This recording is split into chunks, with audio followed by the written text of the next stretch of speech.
বিভিন্ন রকমের ভাজাভুজি খেতে আমরা বড়রা কম বেশি পছন্দ করি, বিশেষ করে সন্ধেবেলা। আর আমাদের খেতে দেখলে আমাদের বাচ্চারা তো সেটা খেতে চাইবেই। আজকে এমন একটা বড়ার রেসিপি শেয়ার করব যেটা বাচ্চাদের স্কুলের টিফিন থেকে শুরু করে ওদের সন্ধে স্ন্যাক্সে দিতে পারেন। সপ্তাহে 2-3 দিনও আপনারা এটা দিতে পারেন, কারণ এটা কম তেলে ভাজা হয়েছে আর যে ইনগ্রিডিয়েন্টগুলো ইউজ করা হয়েছে এর মধ্যে কয়েকটা ইনগ্রিডিয়েন্ট কিন্তু প্রচুর প্রোটিন সমৃদ্ধ। নমস্কার, আমি বন্দনা, মিঠাই ম্যাজিক্স অফ কিচেনে আপনাদের অনেক অনেক স্বাগত জানিয়ে শুরু করছি একটা দারুণ টিফিন রেসিপি। এটা মুগ ডাল, খোসা সহ যে ভাঙা মুগ ডালটা, সেই মুগ ডালটা আমি সারা রাত ভিজিয়ে রেখেছিলাম। খোসাগুলো আমি ভালোভাবে হাতের সাহায্যে ডলে ডলে বের করে নিয়েছি, শুধু মুগ ডালটা নিলাম।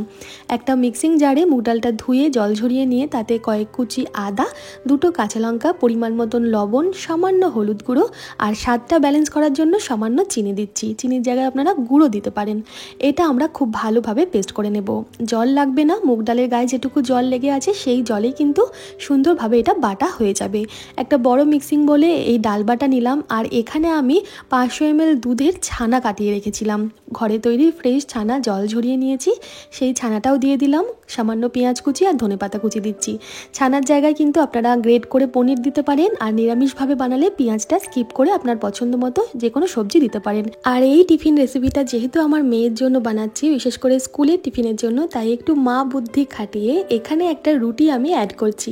এটা আটার রুটি, হাতে তৈরি করা। রুটিটা তৈরি করার পর গরম জল দিয়ে ভালোভাবে ধুয়ে নরম করে ছিঁড়ে ছিঁড়ে এর মধ্যে অ্যাড করছি। রুটি অ্যাড করার ফলে ওদের পেটে কিন্তু খাবারটা বেশ কিছুক্ষণ থাকবে, সহজে খিদে পাবে না, পেটটা অনেকক্ষণ ভরা থাকবে। এটা সম্পূর্ণ অপশনাল, আপনারা চাইলে দেবেন, না চাইলে এটা স্কিপ করতে পারেন। বিশেষ করে যে বাচ্চারা রুটি খেতে চায় না তাদের কিন্তু আপনারা এইভাবে বিভিন্ন উপায়ে রুটি খাওয়াতে পারেন। আটার রুটিটা হাতের সাহায্যে খুব ভালোভাবে একটু মেখে নিতে হবে এই সমস্ত কিছুর সাথে।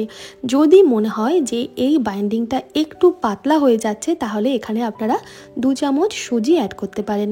ডালের মধ্যে হয়তো বেশি জল ছিল, তাই এই যে ব্যাটারটা একটু পাতলা মনে হলো, আমি তাই 1 থেকে 1.5 চামচ মতন সুজি দিলাম।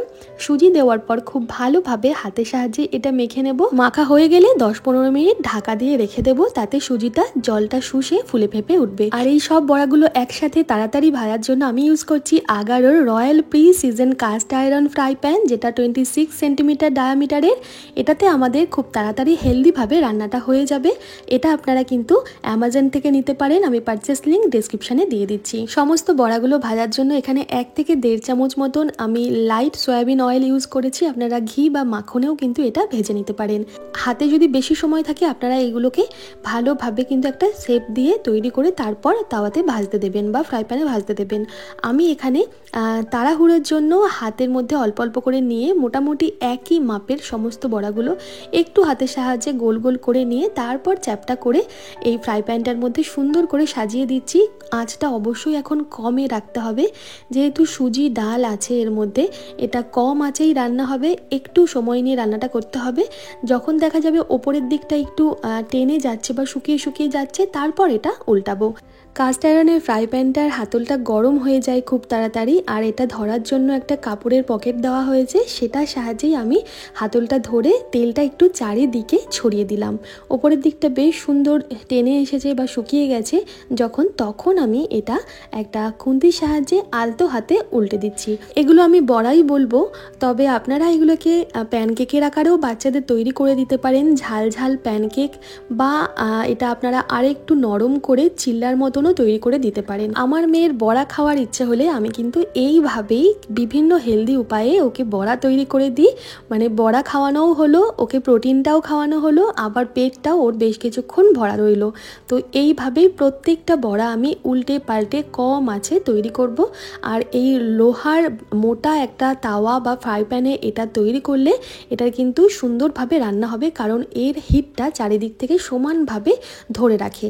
রান্না হওয়ার পরও আমি এই লোহার ফ্রাই প্যানটার মধ্যে কিছুক্ষণ বড়াগুলো রেখে দিয়েছিলাম। তারপর এটাকে আমি ঠান্ডা ঠান্ডা টক দই দিয়ে সার্ভ করব। টক দইটাতে একটু লবণ, একটু মিষ্টি, একটু লঙ্কার গুঁড়ো দিয়ে ফেটিয়ে নিলে আরও ভালো লাগবে। দেখুন বড়াগুলো ভেতর থেকে কিন্তু সুন্দরভাবে রান্না হয়েছে।